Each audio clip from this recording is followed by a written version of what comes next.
so soul restorative and just emotionally fortifying for me to be in community and in fellowship with each and every one of you today. You are proof that there is no eligibility age to lead. And I am so grateful to be with you this morning. You are a beautiful sight to behold. Indeed, the future is absolutely female.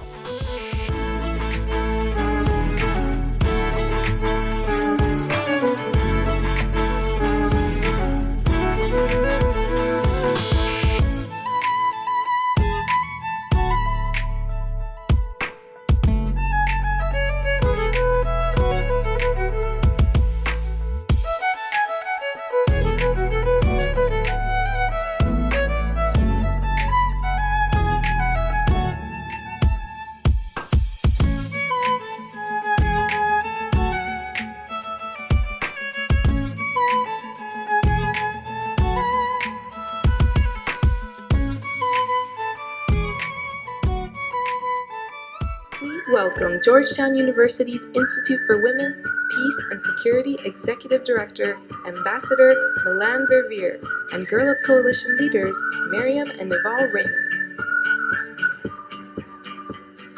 Alabama, Arkansas, I do love my mom, Pop, the way that I do love.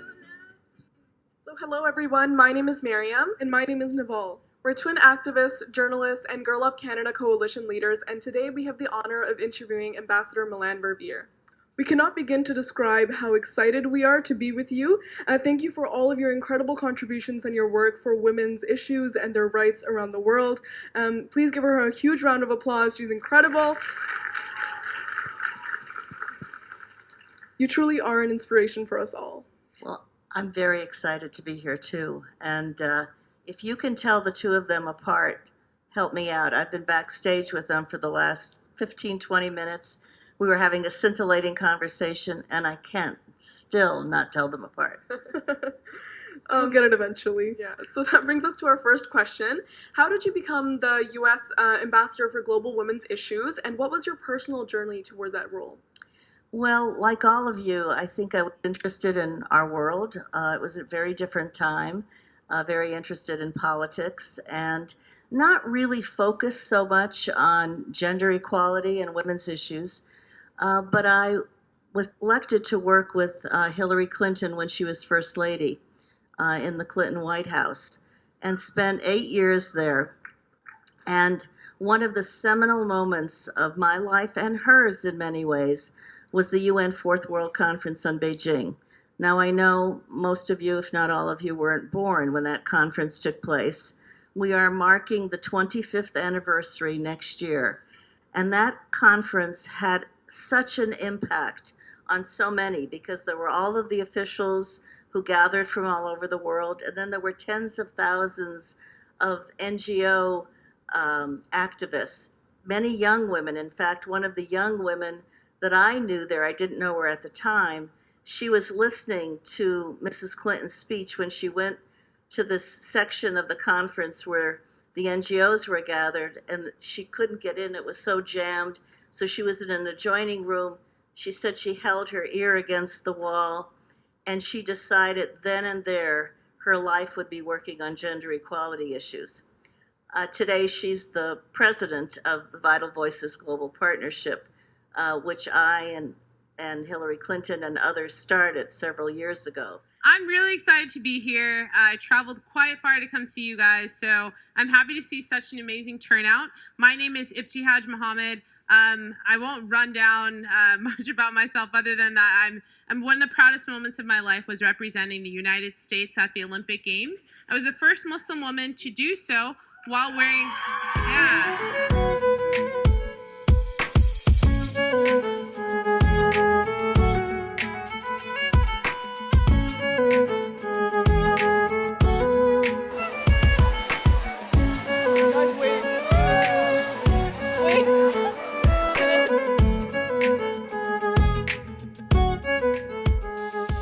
Most amazing, and I think you heard that I sit on the board of the National Archives. I don't even think it was till we started working on this exhibit and having the conversations behind the exhibit that I realized that everybody didn't get the vote.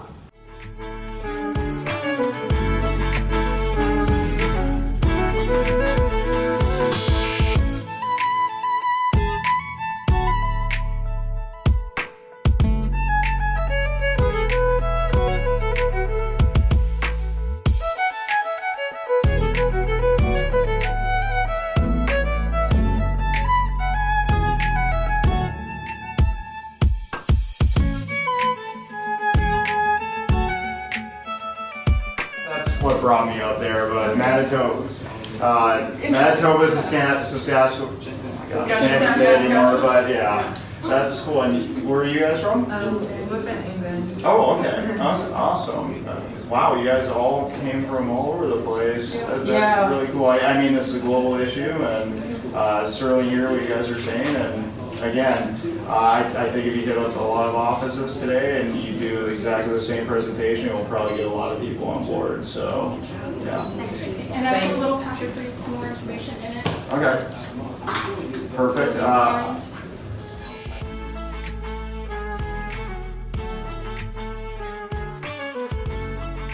So right now we're all going and we're gonna try to go to AOC's office. So we've made it to the first floor, we're gonna head out and it's gonna be really hot outside, but we're still gonna make it and we're gonna go to the other building.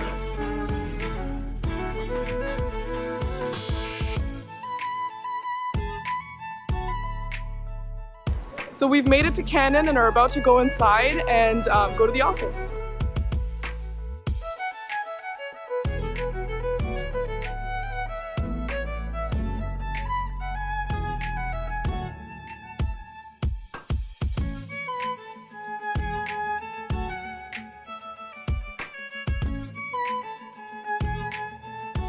And just to give you a personal story, so the two of us moved to Canada after we lived in Pakistan until we were 5, and we have seen the impact that educating girls can have on a personal level when we visit Pakistan. And there was actually a school there that our grandmother helped donate the land to build, because there was a boys' school in the community, but there wasn't a girls' school.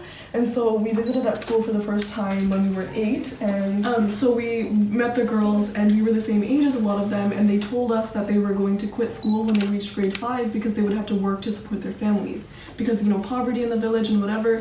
So that really shocked us, and we knew we had to do something. And so over the next 5 years, we worked with the girls every time we went back to Pakistan to encourage them to continue their education. And in 2015, we went and we learned that a lot of the girls were going to high school. So it was a small but significant impact that we felt really honored to be a part of. And it was obviously the girls and their passion and stuff that led them to that. But we felt like we saw the impact that education can have, and it almost changed the community, and people's mindsets were changing.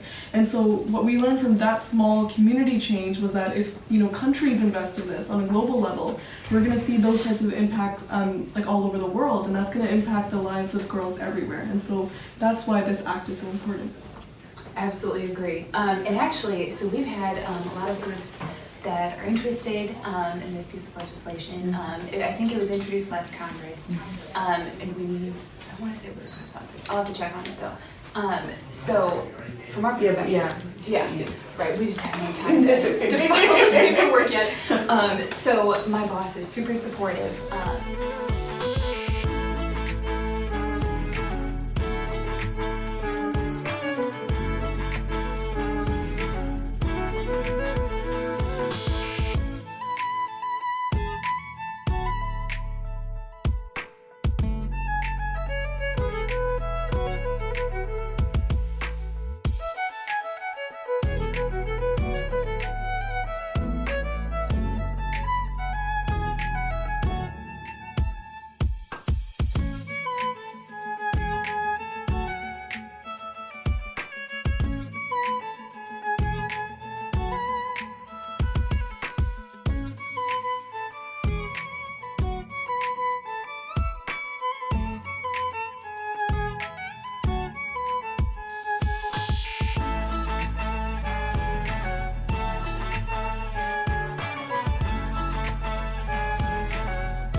Oh my god.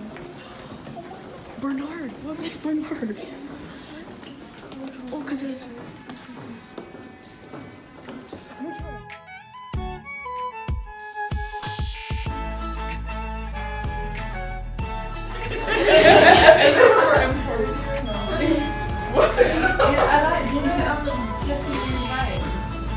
So we were allowed to take this elevator.